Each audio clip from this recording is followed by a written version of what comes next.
السلام علیکم ورحمۃ اللہ وبرکاتہ۔ اگر کسی کو لیکوریا کی بیماری ہو تو نماز سے پہلے کپڑے بدلنا ضروری ہے؟ اگر نماز کے دوران لیکوریا ہو تو اگلی نماز ان کپڑوں میں ہو سکتی ہے یا نہیں؟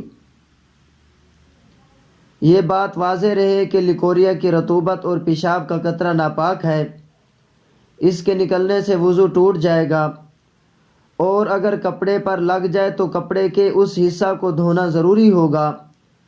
اگر اس کی مقدار 1 درہم یا اس سے زیادہ ہے اور اس کو دھویا نہیں تو نماز درست نہیں ہوگی، اور اگر اس کی مقدار 1 درہم سے کم ہے تو نماز ہو جائے گی، لیکن دھوئے بغیر نماز پڑھنا مکروہ ہے۔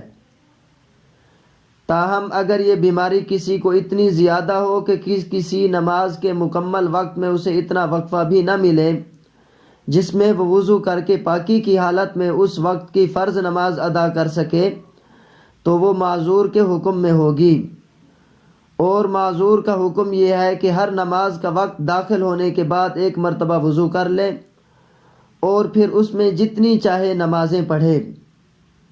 اگر وضو کے بعد لیکوریا کی رطوبت کے علاوہ کوئی اور وضو توڑنے والی چیز صادر ہو تو دوبارہ وضو کرے، ورنہ دوبارہ وضو کرنے کی ضرورت نہیں ہوگی۔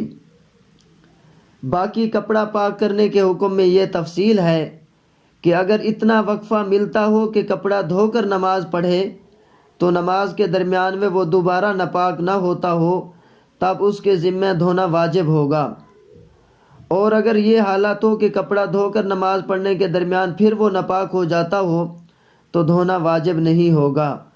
واللہ تعالی اعلم بالصواب۔